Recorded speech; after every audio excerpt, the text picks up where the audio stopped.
오늘 여러분에게도 하나님의 하늘의 보좌의 축복이 여러분에게 또 한 번 임하는 축복이 있기를 바라겠습니다. 여러분에게 직책을 주신 이유는 저도 그렇고 여러분도 그렇고 여러분이 만나는 사람을 원래 창세전에 하나님이 두고자 하는 그 자리로 옮겨주는 역할을 하는 거죠. 그래야만 봉사를 할 수 있고요. 그래야 그리스도의 몸을 튼튼하게 세울 수 있습니다. 교회를 세울 수 있다는 것이죠. 저와 여러분이 그래서 절대로 이를 위해서는 사단에게 틈을 두지 않고 사단에게 속으면 안 된다. 그런 말씀을 했습니다. 그리고 두 번째 우리 2부 강단에서는요. 참 복음을 아는 저와 여러분은 반드시 렘넌트들에게 알릴 게 있다고 그랬어요. 뭘 알려야 되느냐? 정말로 복음의 능력이 뭐냐? 이거 반드시 알려야 되고요.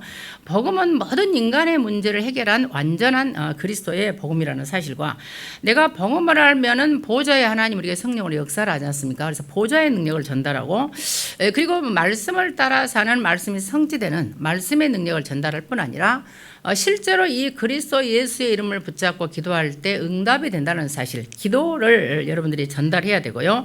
그리고 마지막으로 이사야 60장 1절 2절 22절까지 우리가 오늘 지금 우리의 싸움의 대상은 결국 흑암인데 흑암을 싸우는 게 아니에요. 지난 2부 강단에 나온 우리로서는 2부잖아요. 2부 강단에 나온 것처럼 빛을 바라면 어둠이 물러갑니다. 가장 중요한 것은 내가 막 악을 쏘고 싸우고 노력하는 게 아닙니다. 오직 예수 그리스도의 빛을 바라면 되는데 이미 말씀이 다 나왔습니다. 그리고 3부 강단에서는 세계 선교하는 길이 뭐냐? 저와 여러분이요. 결국은 목사님들은 정확한 메시지를 전달할 수 있어야 되고 기도해야 되고요. 그리고 성도들은 실제로 10의 구조를 드릴 수 있을 만큼 경제를 받으라는 거예요. 여러분들이 생각할 때 나는 200밖에 못 받는데 10의 구조를 드리면 180을 드리면 220 갖고 어떻게 이런 구조 가지고는 세계복음 못하는 거죠. 여러분이 10억을 벌어요. 그리고 9억을 헌금하고 1억 갖고 살면 되잖아. 그래서 생각의 폭을 여러분들이 넓히셔서요. 10의 구조를 드릴 만큼 여러분들이 응답을 받을 수 있도록 지금부터 내 영적 상태를 점검하시면 되고요. 그래서 여러분들이 식주인이라는 것은 제가 번역이 이상하게 된 거예요. 사실은요. 식주인은 밥을 사는 게 아니라 크세노스라는 이 말은 나그네라는 뜻입니다. 나그네. 지팡이 이런 뜻이에요. 이방인, 낯선 자. 다시 말해서 록펠라라는 사람은요. 많은 교회를 섬기고 자기 교회에 제대로 중직자로 헌신을 했습니다. 그러니까 우리 교회 중직자로서 할 바를 다 하고도 경제가 넘친 거예요. 그래서 미국 전역의 교회를 200 몇십 개를 세웠다잖아요. 그리고 막 도로까지 오물세까지 다 내고 지금도 뉴욕에 오물세를 다 내는 걸로 알고 있거든요. 그래서 이처럼 여러분들이 우리 교회를 위해서 해야 될 중직자의 모든 역할을 하고도 너무 경제가 넘쳐가지고 개척교회 선교사님 연약한 사람을 다 돕는 거예요. 이걸 식주인이라고 합니다. 그리고 동역자라는 것은 함께 일을 하는 자입니다. 함께 일을 하는 자고요. 보호자라는 것은 앞장서는 자입니다. 장로로서 또는 목사를 보호하고 앞장서는 자인데요. 여러분들을 볼 때 불신자든 새가족이든 나는 저렇게 신앙생활을 해야겠다 이런 생각이 들 정도로 하는 걸 갖다가 보호자라고 합니다. 그래서 이게 이제 사실은 장로와 같은 동급으로 사용이 되고 있습니다. 그래서 여러분들이 300%의 응답을 받을 수 있도록 기도를 하시고요. 그러면 우리가 후대에게 언약을 전달하고 성령의 사람으로서 세계 선교를 하려고 보니까 영적 싸움을 해야 되는 거예요. 그래서 오늘 메시지는 싸움의 대상이 뭐냐는 거예요. 우리의 싸움은 육신의 싸움이 아니라는 겁니다. 손자병법에요. 지피지기면 백전백승이다 이런 말이 잘 아실 거예요. 적을 알고 나를 알면 백전백승한다. 저는 틀린 말이라고 생각합니다. 왜냐하면 우리가 사단이 적인 걸 알고 나를 알면 백전백승하냐 못합니다. 왜냐하면 나는 무능하고 연약하고 병든 인생이에요. 그래서 우리는 사단이 적인 걸 알고 나의 무능과 연약함을 알고 그리스도를 정확히 알아야 백전백승합니다. 이게 좀 달라요. 세상 이론과는. 그래서 저와 여러분이 영적 싸움의 대상을 안다는 자체가 이미 영적인 사람입니다. 여러분들은요 영안이 열렸다는 말입니다. 그래서 이런 사실을 모르도록 하는 것이 사단의 전략이라는 거죠. 사람에게 감정을 상하고 사람에게 기분 나쁘게 하는 게 지금 사단의 전략입니다. 그래서 속지 않으셔야 돼요. 이 땅의 모든 문제는요 우리가 너무나 감기 걸린 것도 귀신 들려도 이렇게 문제가 되는 겁니다. 이런 문제는 있지만 어쨌든 간에 모든 것은 영적인 문제에서 비롯됐다는 사실을 인정을 하고 내가 영적 싸움을 하는데 영적인 싸움의 대상이 누구냐는 거죠. 그래서 이걸 모르게 하기 때문에요. 사단은 영적 싸움 자체를 모르게 할 뿐 아니라 인간이 의식주만 관심을 갖도록 자꾸 인간을 속입니다. 이걸 좀 눈치를 채셔야 돼요. 자꾸 걱정거리를 만들어줘요. 그래서 여러분들이 아셔야 되고요. 그리고 사단은 그리스도께서 신 777 일곱 망대를 못 가지게 해요. 모르게. 그래서 저와 여러분이요. 그리스도 이야기만 하지 말라는 것이 사단의 전략이기 때문에 속지 않으셔야 되고 사단을 이기는 유일한 비밀은요. 오직 성경에만 나타나 있습니다. 세상의 어느 책에도 사단, 귀신, 마귀라는 존재 자체를 말하지 않고 이거를 이기는 비밀인 그리스도의 십자가의 능력을 말하지 않습니다. 부활하신 그리스도가 내 안에 내주한다는 사실을 절대로 말하지 않습니다. 그래서 저와 여러분이 확실히 깨닫고 전달한 사람이 돼야 되고 이것을 확실하게 깨닫고 기록하고 전달한 사람이 대표적인 사람이 성경에서는 바울이었습니다. 그래서 바울의 서신서가 지금 저와 여러분에까지 영향을 주는 겁니다. 그래서 이 사실을 우리가 깨닫고 오늘 성경에는요 세상에서 가르쳐주지 않는 인간에게 근본 문제를 가져다 준 세 가지 중요한 사건이 기록되어 있습니다. 오늘 본론에 나와 있는 내용을 먼저 제가 말씀을 드렸습니다. 왜냐하면 인간에게는 왜 고통이 오는지 사람들이 이유를 몰라요. 저도 몰랐으니까. 그리고 가르쳐주는 사람이 없었어요. 그리고 또 나는 열심히 노력하고 최선을 다했는데 내 마음대로 되는 게 하나도 없었어요. 저는 그 이유를 몰랐습니다. 아무도 가르쳐주는 사람 없었으니까요. 그래서 우리는 오늘 말씀을 통해서요. 내가 왜 열심히 살고 최선을 다했는데 만약에 잘 됐다면 하나님께 영광이고 실패되었다고 본인이 느낀다면 이유를 아셔야 됩니다. 그래서 오늘 하나님 앞에 여러분들이 결론을 내는 분명히 이유를 깨닫는 그런 축복이 있기를 바라겠습니다. 그리고 첫 번째는 이미 본론에 나와 있는 내용을 제가 미리 말씀을 드리는 건데요. 창세기 3장에서 사단이 네가 하나님처럼 될 수 있다고 나밖에 모르도록 네가 하나님 수준이라는 걸 말한 거예요. 인간이 하나님 수준입니까? 어떻게 하나님처럼 됩니까? 그래서 여기서 나온 게 종교인데 영어로 판데이즘이라고 헬라는 판데오스라는 말인데요. 판은 모든이라는 오르라는 뜻입니다. 데오스는 하나님이라고 하는데 다른 쪽에서는 신이라고 말을 해요. 그러니까 모든 것에 신이 들어있다. 이걸 영어로는 판데이즘이라는 말을 하거든요. 그러니까 이 땅의 모든 만물에는 신이 들어있고 우리 안에도 신성이 있어서 내가 하나님처럼 될 수 있다는 거예요. 이게 불교 이론입니다. 그러나 우리 인간은 아셔야 돼요. 절대로 인간은 하나님처럼 될 수 없고 하나님보다 못한 존재라고 분명히 기록되어 있습니다. 우리는 피조물일 뿐입니다. 그래서 어떤 사람들은요, 목사는 하나님처럼 되기를 원해요. 목사는 완벽해야 된다니까. 근데 그렇지 않아요. 목사가 더 연약해요. 왜냐하면 목사는요, 그래도 여러분 같은 복음 가진 자와 내가 만남을 가지고 또 하나님의 말씀을 가까이 안 보면 안 되고 기도 안 하면 안 되잖아요. 그러니까 나의 수준과 상관없이 하나님의 인도를 받을 수가 있어요. 근데 여러분들이 현장에 가면은 여러분들이 복음 가지고 여러분과 대화가 통하는 사람하고 사는 게 아니잖아요. 그렇죠? 불신자하고 살아요. 귀신 들린 사람하고 같이 사업을 하고 직장을 다니고 관계를 맺는단 말이에요. 그렇다면은 훨씬 더 여러분이 성령의 충만을 받을 사람이에요. 근데 목사가 완벽하게 원한다. 그러면 곤란스럽다니까. 저는 그리스도 치면 당장 이상해진다니까요. 그래서 오늘 우리가요 이 그리스도 예수로 정말로 답을 내야 되는데 이 하나님을 떠나 사단의 말에 속은 에덴 동산 사건이 첫 번째 사건이고요. 두 번째 사건은 네피림이라는 나팔이라는 동사에서 옵니다. 네피림은 떨어진 자들, 타락한 자들 이런 뜻이고요. 나팔은 떨어지다, 타락하다. 그래서 하늘에서 떨어진 자들, 계시록 12장 9절에 분명히 나오죠. 용을 잡으니 곧 옛뱀이요 사단이라고 하다 마귀라고 하다는 온 천하를 꿰는 자. 그가 하늘로부터 내어 쫓기니까 그의 사자들도 함께 쫓겼다 이런 기록이 나옵니다. 그래서 이처럼 사단은요 이 네피림 하늘에서 떨어진 사단으로서 이 모든 사람 지구 사람에게 귀신이 들게 만들어 이걸 네피림이라고 합니다. 사단 마귀가 잡고 있다 귀신 들리게 만들어가지고 그러니까 온 천하가 폐괴하고 하나님 보시기에 하나님이 인간을 지금 후회하실 만큼 아주 죄악이 관영에 퍼져 넘쳐버렸어요. 죄악이 흘러넘쳤어요. 그래서 하나님께서 노아 홍수 사건을 일으키신 거 아닙니까? 그리고 마지막으로는 하나님 필요 없다는 거예요. 우리가 힘을 모아서 하나님보다 더 위대해지자. 한번 하나님까지 올라가 보자. 이게 지금 바벨하면 혼란이라는 말입니다. 그런데 인간이 열심히 노력한다고 바벨탑을 쌓습니까? 무너지는 거예요, 어느 날요. 그래서 오늘 이 세 가지 사건으로 결국은 인간은 하나님을 떠나게 되었고요. 사단에게 딱 붙잡혀서 죄만 짓는 존재가 됐어요. 그냥 말하는 것도 죄야. 생각하는 것도 죄요. 모든 것이 옳은 말도 죄가 돼요.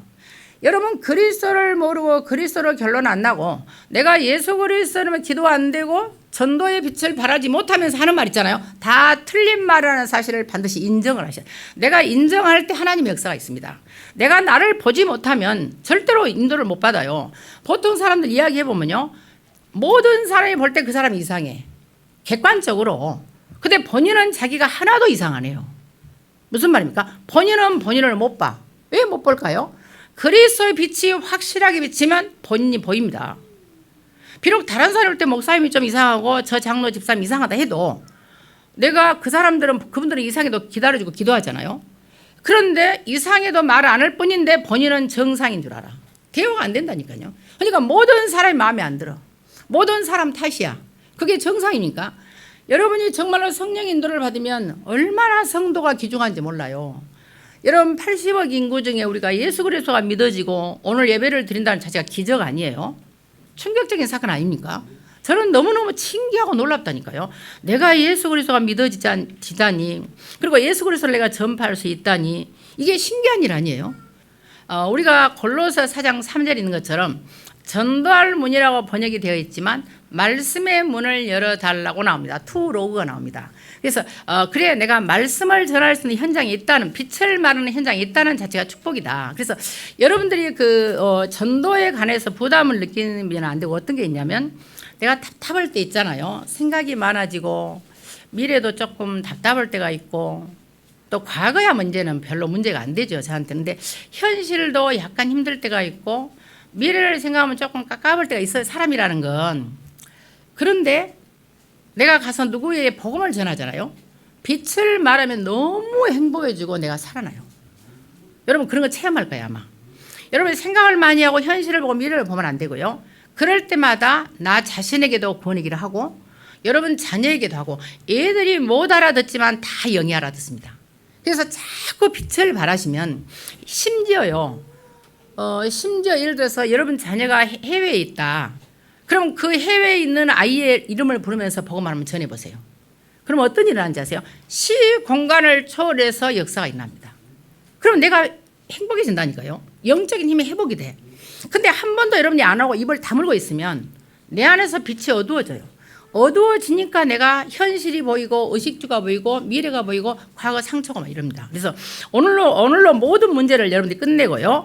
지금부터 인간은 하나님 따라서 죄만 짓는 존재이기 때문에요. 당연히 저주 재앙이 오는 거예요. 그래서 이것으로부터 완전히 해방되고는 하나님의 나라로 이제는 사탄 나라에서 구원을 받았잖아요. 그러면 예를 들어서 사단의 나라에서 하나님의 나라로 백성이 됐는데 내가 그리스도 배설을 정확히 몰라요. 그럼 빛을 전달 안 해요. 그리고 생각하는 것이 맨 의식주만 고민을 염려하고 그러면요 하나님이 도울 수가 없습니다. 하나님은 죄악을 못 보십니다. 그러면 사단은 어때요? 이게 맨 염려하고 하나님께 맡기지도 않고 믿지도 않고 전도도 안 하고 기도도 안 하면서 이게 교회를 간단 말이에요. 그러면 강력한 공격이 시작됩니다. 그래서 양쪽에서 얻어 터지는 거야.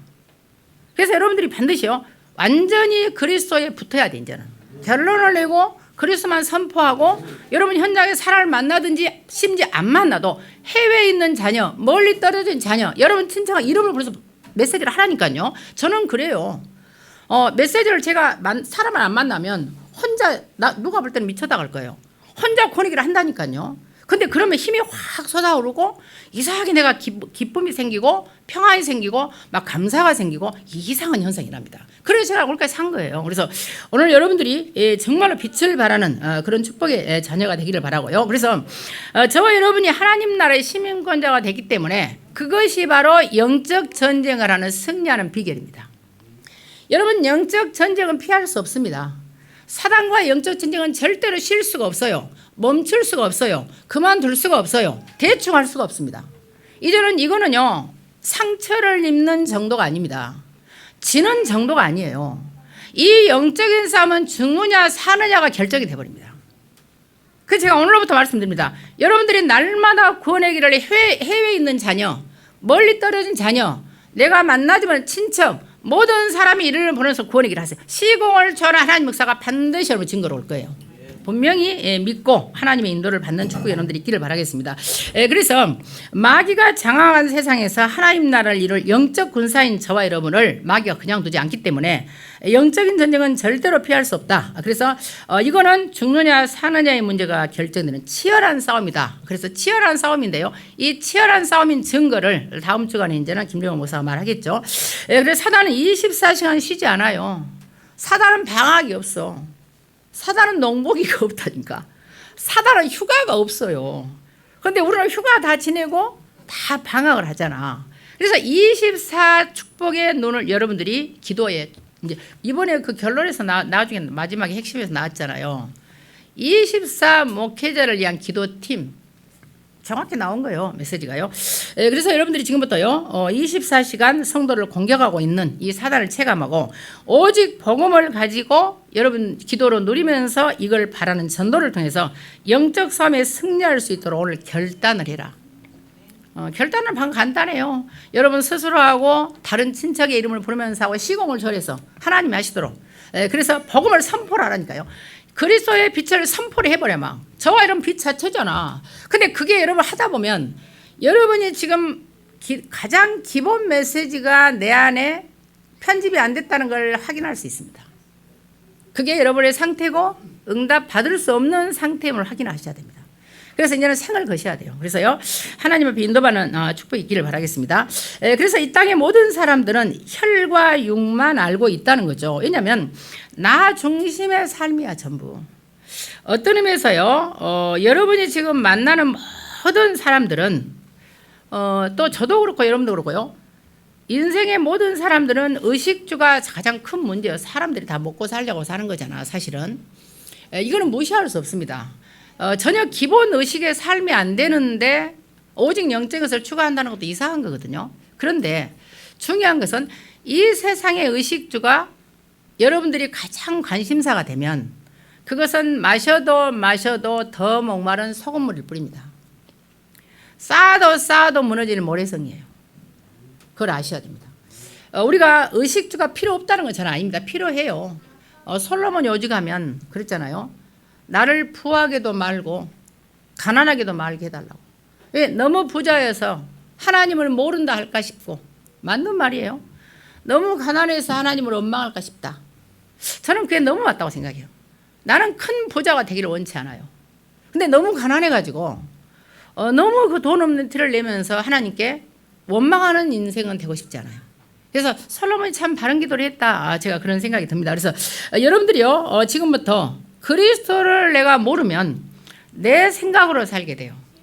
여러분의 경험, 여러분의 지식, 여러분이 가진 좋은 생각, 정의감으로 살게 된다니까요. 그런데 그게 하나님과 맞냐는 거죠. 그래서 하나님이 원하시는 걸 해야 되잖아요. 그래서 오늘요 창세기 3장에 하나님을 떠난 모든 인간이 이런 상황이기 때문에 우리는 알 것이요. 오늘 지금 맥추절이지 않습니까?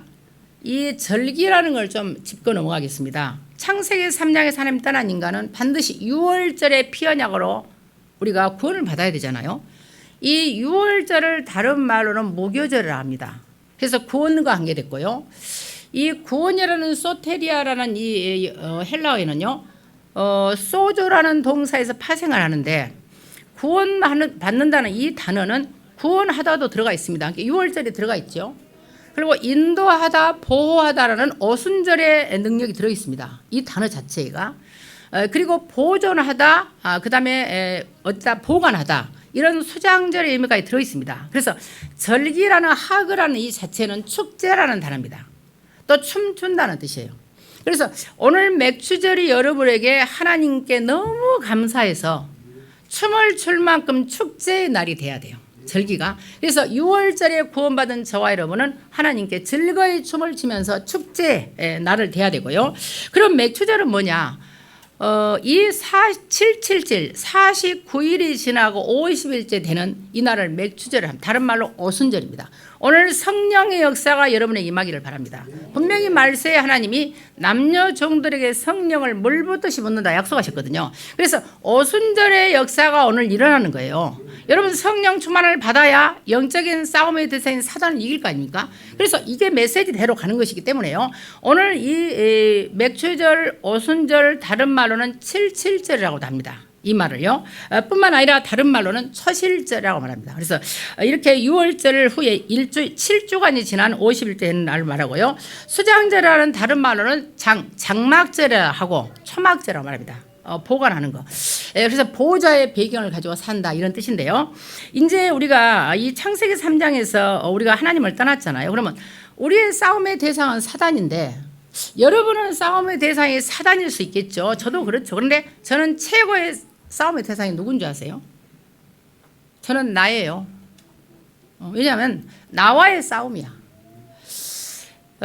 오늘 맥추절 헌금을 여러분 드실 거예요. 그런데 안 들어도 상관없고요. 이 헌금도 결국은 싸움입니다. 구약의 코르반이라는 것은 제물, 헌금, 예물 이런 뜻인데 이게 카라브가 되면 가까이 가다, 접근하다 이런 뜻입니다. 하나님과 내가 가까이 접근하는 거예요. 예물을 가지고. 그런데 이게 다른 명사가 되면 자 예물이라는 헌금이라는 단어가 케라브라는 다른 명사가 되면 전투, 싸움, 전쟁, 투쟁 이런 뜻이 됩니다. 그러니까 헌금을 하는데 내 마음속에 전쟁이 일어나요. 할까 말까. 그렇잖아요. 내가 지금 이걸 해야 될까 말까 얼마나 힘들어요 사실은. 그리고 나서 이게 다른 명사가 또 있어요. 케레브라고. 동일한 코르반에서 또 카라브에서 전부 파생된 거거든요. 이 케레브라는 이 명사가 되면 창자가 됩니다. 내장이 돼요. 속이 돼. 그러면 헌금은 내 창자를 꺼내놓는 것인데 여러분 투쟁이 안 되겠습니까? 전쟁 아니겠어요? 저는 이 헌금에 대해서 제가 하나님께 진짜 결론 낸 적이 한 번 있는데 여러분 내가 누구라고 이러면 못해요. 그분이 들을 수 있기 때문에 어떤 분이 우리 교회 딸이 정신문제에서 보냈죠. 아시죠? 걸어온 분 옛날에 오셨잖아. 지금 다 나왔습니다. 근데 그분이 딸이 정신문제에서 자기는 다른 교회를 다니고 딸을 우리 교회를 보낸 거예요. 그 딸이 걸어와 막 땀을 뻘뻘 걸어와요. 그런데 이 딸이 정신문제에 있다 보니까 예쁜 남자를 좋아해. 잘생긴 남자를 너무 좋아해. 그래서 그 전에 그 치유된 잘생긴 젊은 남자 12살 어린 이 정신병자를 걔가 너무 좋아했어요. 그래가지고 4개월 만에 간다 그러니까 입구에서 뭐라고 하는지 아세요? 형제를 내 눈에 쏙 넣었다가 보고 싶을 때 꺼내서 보고 싶다. 장로님 들었어 안 들었어? 들었죠. 그러니까 옆에 있는 전사님이 저거는 연인끼리 하는 말인데 이러는 거예요. 그분은 이제 순진이랑 모르는 거예요. 근데 저는 이미 이게 같은 귀신 역사잖아요. 그 젊은 12살 어린 청년이 와서 치료를 받고 있을 때 이 자매가 갑자기 입술을 빨갛게 치료가 오는 거야. 보셨을 거야 아마. 그리고 갑자기 전라도면 삐딱구도 있잖아. 하이힐. 하이힐을 딱 신고 와. 엄청 멀어요 걸어오려면. 그리고 팔을 싹 내는 소대나시를 입고 와. 보셨잖아. 그 나는 딱 알았어요. 아, 또 저게 귀신이 또 좋아하는구나. 그런데 그 딸을 이제 그러니까 너무 예쁜 잘생긴 남자를 좋아하다 보니까 잘생긴 남자가 접근하니 가서 자버렸어. 그래서 딸을 낳았어. 사생아를. 보셨잖아. 엄청 이쁘잖아 애가. 근데 그 애가 성조석증이 있어.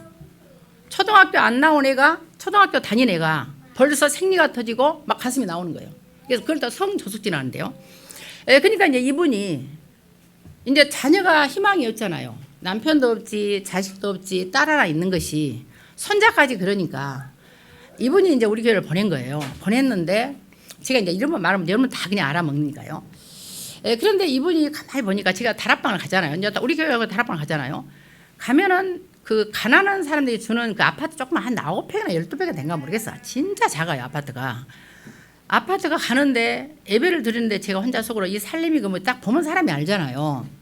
너무 어려우신 것 같아. 근데 그분이 RUTC 헌금을 1년에 몇 번을 100만 원씩을 해요. 명단이 나와 여기 영상에. 그래서 저는 이해가 안 간 거예요. 그리고 예일교회까지 핵심이 되면 걸어가요. 걸으면 1시간 걸립니다. 그렇잖아요. 걸어서 가. 그래서 전혀, 그리고 혹시라도 훈련을 오게 되면 지교를 한번 오겠잖아요.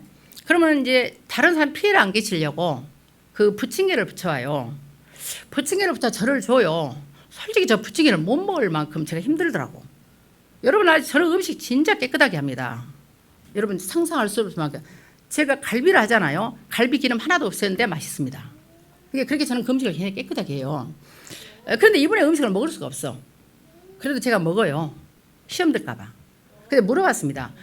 근데 왜 그렇게 걸어다니고 이렇게 돈을 안 쓰면서 알려지 현금을 그렇게 하세요? 100만 원씩을. 그분 100만 원은 다른 사람 1억이에요. 근데 왜 그렇게 하세요? 했더니 이분이 놀라운 말 하는 거예요. 목사님, 나는 남편도 없고 자식도 저 모양이고 손녀까지 저러는데 내가 어디에 희망이 있냐는 거예요. 나는 오직 하나님 앞에 희망이 있고 RUTC가 렘넌트를 위하는 이 헌금을 하기 때문에 나는 우리 후대의 미래를 놓고 나는 생을 거는 거다. 나 울었어요, 같이. 그래서 제가 그때부터요, 세상에서 가장 편한 돈이 남편이 주는 돈이요. 진짜. 남편이 주는 돈은 제가 좀 생각이 없이 쓸 수 있잖아요. 그런데 헌금이나 교회에서 주는 사례비를 제가 함부로 못 씁니다. 함부로 쓰면 두려워요, 제가. 거룩한 경외의 두려움이 있습니다. 제가 그 사건을 보고. 이번에 우리 교회 지금 이름도 제가 국 누군다는데요. 잘 모르는 분이에요. 얼굴을 보면 알 수도 있어요. 그러나 이름을 제가 연관을 못 시키니까요. 우리하고 아무 상관이 없는 분이 우리 교회 사무장한테 연락을 해서 350을 붙였어요. 옥천에 또 어떤 분이 또 300만 원 헌금을 했단 말이에요. 우리 교인이 아니에요. 그러면 그분의 350이라는 돈이 여러분 돈이라고 생각하세요? 그건 돈이 아닙니다. 내장, 창자를 꺼내서 낸 거예요. 그래서 제가 오늘 장로님한테 이름을 물어봤어요. 도대체 그분이 이름이 뭐냐. 그래서 제가 기도를 하고 있습니다. 왜냐하면 저와 여러분이 낸 이 헌금은요, 그냥 돈이 아니라니까요. 그런데 많은 한국의 목사님들이 이 돈을 갖다 함부로 하는 거, 성도들은 빚이 있어가 죽어가는데, 근데 놀라운 건 있어요. 목사님들이 헌금을 잘 걷는 사람들이 있더만요. 독특하게 탤런트가. 근데 잘 걷는 사람들은 성도들이 경력은 받긴 받더라고. 제가 보니까. 아시잖아요. 어디에서 데모하는 목사님, 정광훈 목사님 메시지를 듣고 감동받아서 헌금을 많이 한 사람을 제가 알거든요. 근데 하나님이 엄청 경제를 부어주더라고.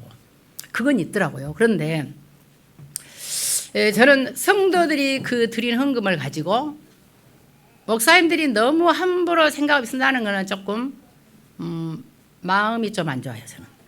그래서 다음 달 신문은 돈에 대해서 쓰려고 그래요. 어제 핵심의 메시지에서요. 그동안에 많은 제자들이 왔다 갔지만 너무나 배신했고 많은 사람이 돈 앞에서 다 그러더라. 어제 메시지 들었잖아요.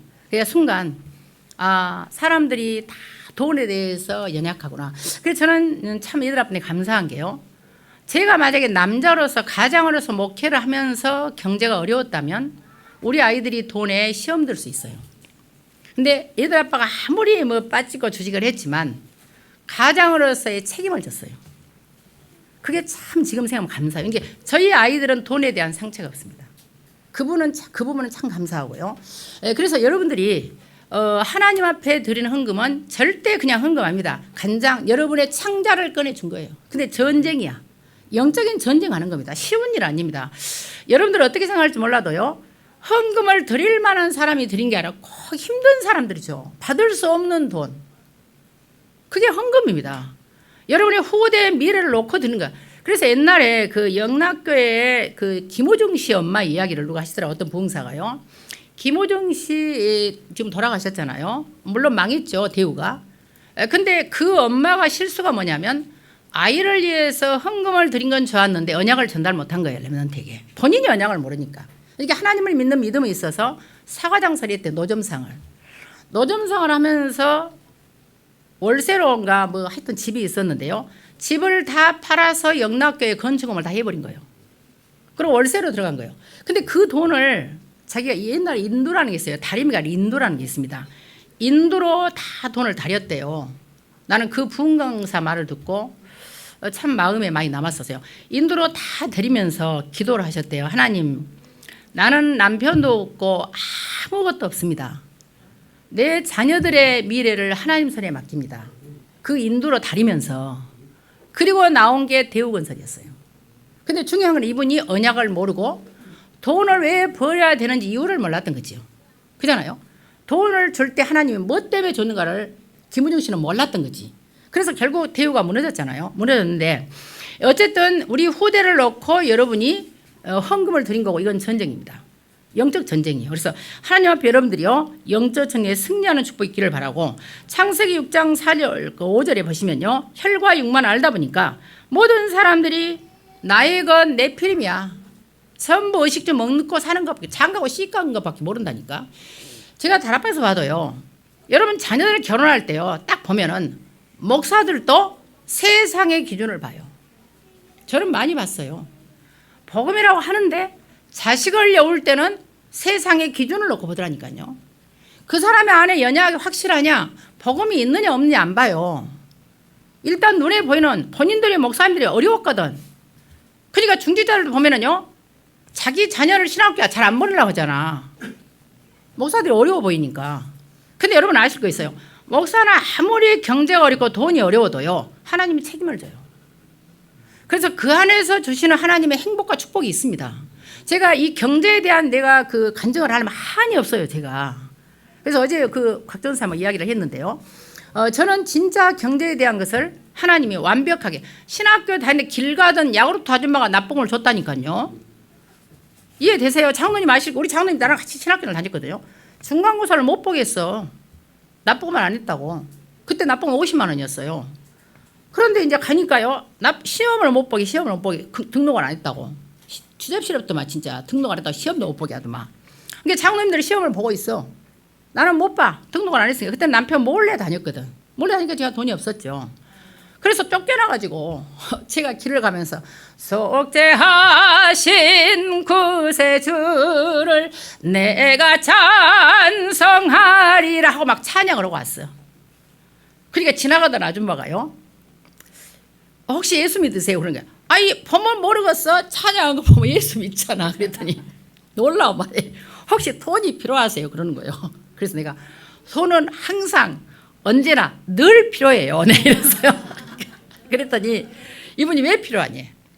그래서 제가 지금 신학생인데 아니 등록 안 했다고 시험을 못 보게 해서 제가 그냥 슬퍼하면 안 되니까 내가 하나님께 찬송을 하고 온다고 그랬더니 갑자기 옛날은 요구르트 아줌마들이 어깨에 메고 다녔어요. 아실 거야. 딱 내려놓더니 뭘 다 꺼내요.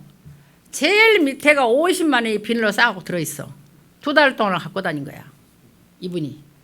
자기가 모은 돈을 성교음이나 전도자를 주려고 하는데 누구를 줘야 될지를 모르는 거지. 그러다가 길을 지나가다 받았다니까요. 두 번째 납부금은 김하순 전사님이 냈어요. 김하순 전사님이 시어머니가 곡성인 어디가에 무슨 식당을 내줬어. 그 돈을 일부를 저한테 납부금을 내줬어요. 그러니까 완벽하게 하나님 인도를 한다니까요. 그래서 여러분들이 이 경제에 대한 염려를 하지 말고요. 절대로 평생에 살면서 돈 없는 내색을 하지 마세요. 하나님 기뻐 안 해요. 우리는 천산의 생축이 하나님의 것이고 여러분들이 어떤 경우에도 하나님이 하신 걸 보셔야 돼요. 제가 여러분에게 어떤 경우인데 제가 돈 없는 내색 하던가요? 안 하잖아요. 그리고 그 일이 끝나면 내가 말하잖아. 내가 힘들고 어려울 때는 저는 말 안 합니다. 기도해요. 절대 내색 안 합니다. 사람들은 제가 돈이 너무 많은지 알아. 천만의 말씀 만만의 공떡이야. 그런데 아무도 모르죠. 그리고 지나놓고 하면 제가 말하잖아요. 이러이러 했다. 그래서 여러분들이 하나님 앞에 지금부터 나와의 싸움을 하셔야 돼요. 그래서 의식주를 뛰어넘을 수 있도록요. 그리고 창세기 11장 1절과 8절에 보시면 바벨탑이 이해하죠. 저는 보니까요. 돈 많은 사람은 많더라고. 근데 돈 있는데 존경받는 경제인은 없어.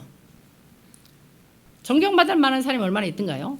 어제 우리 장로님하고 우리 그 사무장들하고 이게 저기요 어디 식사를 했는데 그게 냉면집이야. 유명한 냉면집이야. 근데 돈을 많이 버니까 남자가 바람이 났어. 둘이 이혼을 했어. 그 여자는 또 재혼했어. 그래서 그 냉면집이 2개가 생겼어. 또 우리 광주에 유명한 떡집이 있습니다. 내가 어느 떡집이라고 말은 못해. 이 떡집이 엄청 명품떡이 됐어. 돈을 많이 벌었어요. 그러니까 남편이 또 바람이 났어. 또 이혼을 했어. 양쪽에 재혼을 해가지고 또 떡집이 2개가 됐어. 여러분 아실 거예요. 유명한 떡집입니다. 여러분 돈을 버는 것이 성공입니까?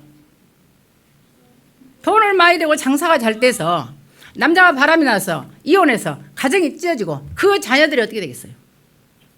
그래서 여러분들이요, 돈 버는 거 여러분들이 성공하는 성공이 아니라니까요. 오직 예수 그리스도의 비밀 속에서 이 빛을 자는 전도자로 사는 게 축복이에요. 꼭 기억하시기 바랍니다. 혈과 육의 싸움하는 사람들입니다. 강대군 전쟁하잖아요. 이 세상에는 알 것이 있습니다. 양립이 불가능한 게 있습니다. 이 세상에는요, 어둠과 빛은 공존이 불가능합니다. 같이 살 수가 없어요. 잘 알잖아요. 여러분이 죽고 사는 문제는 공존이 불가능합니다. 삶과 죽음은 같이 못 가요. 제 말이 틀린가요? 성과 악은 같이 못 가요. 성령과 악령도 못 갑니다. 낮과 밤도 같이 갈 수가 없습니다. 그래서 이 땅의 모든 사람들이요, 사실은 영적인 전쟁을 할 때 여기 보면 강대국은 전쟁을 한다 그랬어요. 이 강대국 약속을 전쟁, 눈에 보이는 전쟁뿐만 아니고 정치적으로 경제적으로 압박을 한다니까요. 그래서 옛날에 제가 이름은 기억이 안 나는데요, 어떤 그 중요한 사람이 이런 말을 했어요. 힘이 같을 때, 힘이 대등할 때는 정의가 맞대요. 근데 힘이 만약에 한쪽으로 기울면 강자는 자기가 할 일을 한대요. 압박을 해요. 갑질을 하는 거예요. 약자는 자기가 당해야만 되는 일을 당한대요. 굉장히 중요한 말이에요. 그래서 이처럼 강대국은요, 꼭 약자를 짓밟아요. 나라도 그러잖아요. 그리고 약속은 몸부림쳐요. 살아남기 위해서 비굴해져. 그리고 매국노가 꼭 생겨. 팔아먹는 인간이 있다. 자기를 위해서요. 있잖아요. 우리나라는 마찬가지잖아요. 이게 지금 사실은 현장입니다. 그래서 저와 여러분이 오늘 앞에서요, 하나님 앞에 만약에 여러분들이 내가 하루만 산다. 여러분이 오늘 하루만 산다고 생각해 보세요. 우리 인생이 오래 살 것이라고 생각하니까 욕심을 부리고 내 것을 탐하지. 내가 오늘 하루만 살 수 있어서 하루 후에 천국으로 간다면 여러분 뭘 하겠습니까? 그럼 그 하루를 어떻게 보내겠어요? 원망하고 미워하고 분노하고 슬퍼하고 보내겠습니까? 예수 믿는 사람인데 그렇잖아요. 그러면 여러분의 오늘 하루가 나의 마지막 하루라고 삶이 점이 되는 거예요. 점. 그 점이 모이면 선이 만들어져요. 선이 되면 나중에 면이 만들어져요. 그 면이 인생이 되고 작품이 되는 거예요. 대단한 게 아닙니다. 오늘 하루를 여러분들이 항상 오늘 하루가 나의 마지막 날이라고 생각하고 살면, 그게 하루가 모이고 이틀이 모이고 1년, 3년, 10년이 모이면 그게 나의 인생이 되고 작품이 되는 거예요. 저는 실제로 그렇게 삽니다. 진짜로. 여러분들 볼 때는 내가 맨날 웃고 그러니까요, 속이 없는 것 같지만 제 나름대로 하나님 앞에서 날마다 제가요, 하나님 오늘의 삶은 괜찮았어요? 제가 모른다니까. 그러면 좀 찔린 게 많어. 저는 날마다 찔려. 아유, 죄송해요. 좀 봐주셔. 그러고 저 막 지나고 이렇거든요. 그래서 우리는 다 연약하지만 여러분들이요, 정말로 하나님 앞에 인도받기를 바라고요.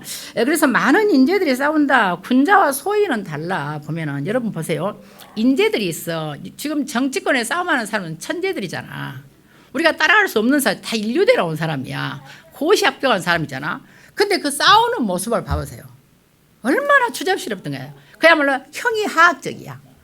고상하질 않아. 제가 볼 때 아주 사람 죽이는 작정이잖아요. 그런데 우리가 옛날 말이 이런 말이, 저는 이 옛날 말을 제가 많이 아는 이유가 뭐냐면 고리타문에서가 아니고 할아버지가 맨 밥상으로 이런 잔소리를 하셨어요. 할아버지가 같이 하잖아요. 할아버지 주무시면서도 이야기를 하셔 저한테. 사람이 군자는 가난하면 신념이 강해진대요. 오히려 군자는. 근데 소인은 가난하면 비굴해지고 항상 불의를 행한대요. 저는 할아버지가 주무시면서 하는 이야기예요. 그러면서 제가 이제 광주를 이렇게 가게 되니까요, 광주를 갈 때 도시에 가면 아무것도 요구하지 말고 네 엉덩이 드러낼 장소만 있으면 감사해라. 그 잔소리 한마디로. 이게 듣기 싫었지 옛날에는. 근데 세상을 살 때 그 할아버지의 말씀들이 다 기억이 나요.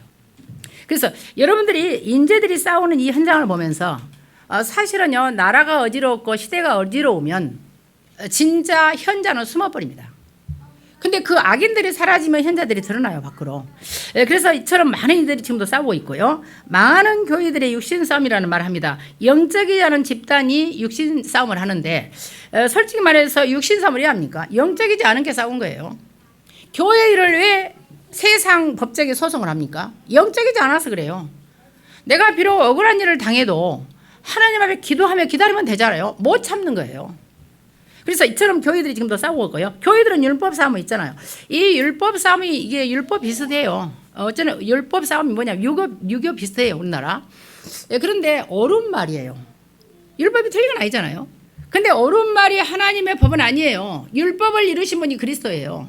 그러니까 그리스도의 눈과 영적인 눈, 보좌의 눈으로 보면 틀린 건데 본인 생각이란 맞아. 예를 들어서 민수기 12장을 봅시다. 민수기 12장에 어떤 사건이 나오냐면 모세가 구수 여인을 취합니다. 민수기 12장 1절에 나와요. 검둥이 흑인 여자를 취해. 이스라엘 보면 이방 결혼이 그것도 지도자가, 이스라엘 총 지도자가 구수의 이방 여인을 취한 것은 법을 어긴 겁니다. 모세가 잘못한 거예요. 예, 그럼 우리가 인간으로부터는 그것도 평범한 사람이야. 뭐 이스라엘 지도자잖아. 출애굽의 대역사를 지도자가 하나님의 신명을 받은 사람이 불신자하고 결혼을 했어요. 그것도 검둥이하고. 그러니까 이해가 안 가니까 누가 아무도 말을 못하죠. 그 상황에서 누가 말합니까? 미리암과 아론이 말을 해요. 예, 그런데 이상하지요. 하나님이 모세에게 벌을 주지 않고 미리암에게 문둥병을 줘요. 여러분 어떻게 생각하세요? 하나님께서는 모세가 잘못했지만 하나님께서 기름 부음 주셔서요 주권적으로 세우신 종이에요. 그 종을 판단하고 정장을 하나님 몫입니다. 결국은 이런저런 일로 다 겹쳐서 모세는 가나안 땅에 못 들어가잖아요. 그러니까 어쨌든 그건 하나님 손이고 하나님의 주권이에요. 성도가 거기에서 정죄하고 판단하고 도전할 이유가 하나도 없는 거예요. 그래서 여러분들이 반드시요, 우리는 싸움할 수 있는 신분이 아니에요. 살리는 실험을 해야 돼. 저는 참 내가 이 다락방에서 복음 알고요, 어떤 사람도 살린다는 제가 생각으로 바뀌었어요. 옛날에 제가 독설도 무지했습니다. 무지하게 싸나웠어요. 친구들이, 여학생들요, 우리 친구들 건드리면 제가 끝까지 달려가서 싸워가지고 지는 내 머리카락 다 잡아 뽑고 나는 친구의 귀를 다 찢었어요. 둘이 또랑차게 뒹굴면서. 그렇게 제가 악발이에요, 여잔데. 그런 제가 모든 걸 넘어가는 것은 오직 십자가에 달린 그리스도예요. 에베소 4장 32절에 나온 것처럼 하나님께서 예수 그리스도 안에서 우리를 불쌍히 여기시고 우리를 용서하신 것처럼 용서하고 살려야 됩니다. 여러분의 마음이 편해야 돼. 오직 그리스도 여러분의 행복해야 돼. 여러분들의 마음이 기뻐야 돼. 여러분들의 마음이 감사해야 돼.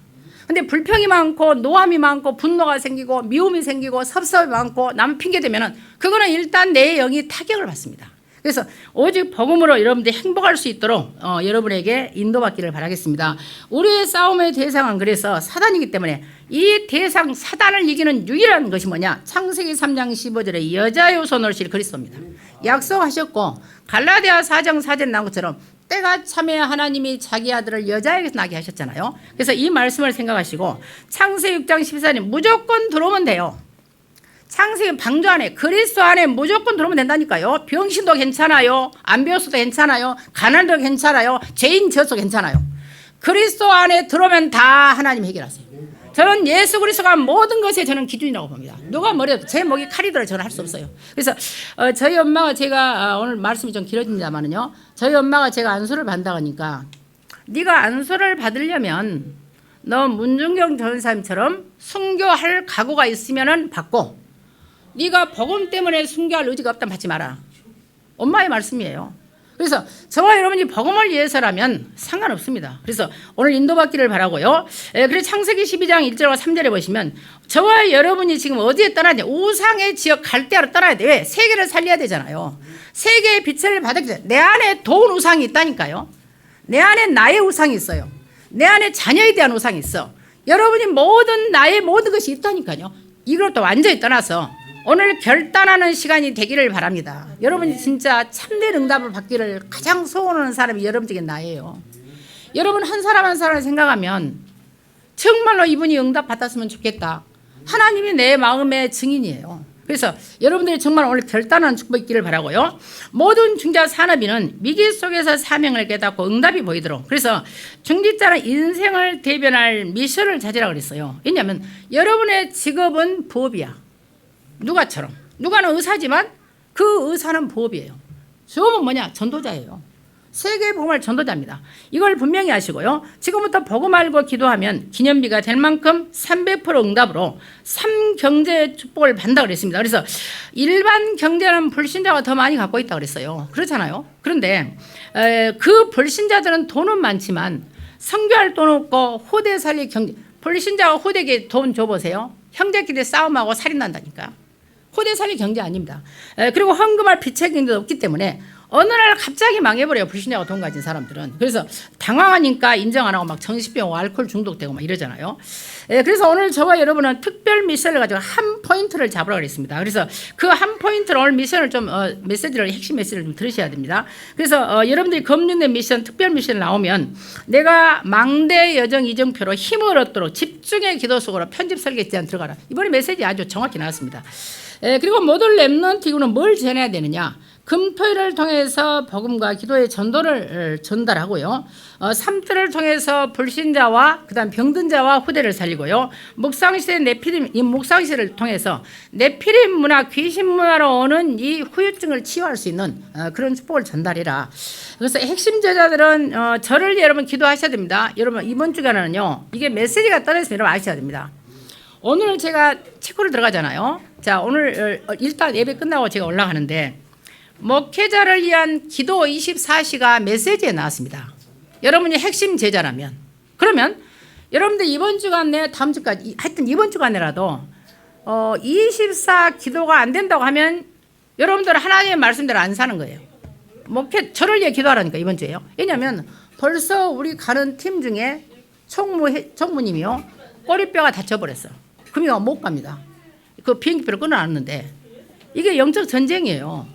그래서 그냥 가는 게 놀러 가는 게 아니면 여러분 아셔야 합니다. 영적 전쟁이고 그 나라가 전부 공산국이잖아요. 동유럽이. 그렇기 때문에 거기에 복음이 들어가. 제가 놀란 게요. 진짜 놀랐습니다. 왜냐하면 동유럽이나 러시아가 저렇게 귀신 역사를 할 수밖에 없는 이유를 알았어요. 왜냐하면 성경이 우리 성경하고 달라요. 우크라이나 제가 강의를 했잖아요. 줌으로 강의를 제가 수목구원에서 지금 짐도 못 쌌습니다. 제가 짐도 지금 바로 짐을 싸야 되는데 그 수업을 제가 하는데 성경이 안 맞는 거예요.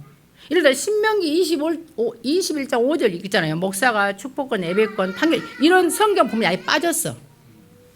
빠지고 성경 장절이 우리 성경과 틀려. 그러니까 제가 성경 구절을 말하면 찾으면 거기서 없어. 충격이었다니까. 더 놀라운 거 있어요. 하나님의 신명을 기록할 때 우리가 능력을 강조할 때는 하나님을 기록하고 주인 되심을 강조할 때는 아도나이 주를 기록하고 언약을 강조하고 전제를 강조할 때는 여호와를 쓰거든요. 모든 성경에 여호와를 한 번도 안 쓴대요. 러시아 성경에 언약만 딱 빼버린 거예요. 내가 충격이었다니까. 성경 번역이 귀신 들린 사람이 번역을 한 거예요. 그러니까 러시아의 교회들이 무너질 수밖에 없고 영적인 문제입니다. 그래서 여러분들이 동유럽을 놓고 기도하셔야 됩니다. 그냥 제가 가는 게 아니에요. 그야말로 영적 전쟁을 하는 거예요. 근데 여러분들 여기에 대한 감각 없이요. 그냥 생각 없이 있다. 여러분 응답 받을 필요가 없는 거예요. 그래서 저는 오늘 여러분들이 응답 받을 확신을 가진 게요. 맥주절이라고 하니까 부담가서 안 올 수 있을 거라는 생각을 하는 너를 보면서 아니다. 우리 성도들은 기본적으로 근본적으로 하나님이 응답할 수밖에 없는 영적 상태다. 그 중심이다. 근데 중심만 가지고는 이제는 안 됩니다. 중심을 넘어서 여러분의 삶이 실제로요. 결단이 나야 된다. 그래서 하나님의 인도를 받기를 바라고요.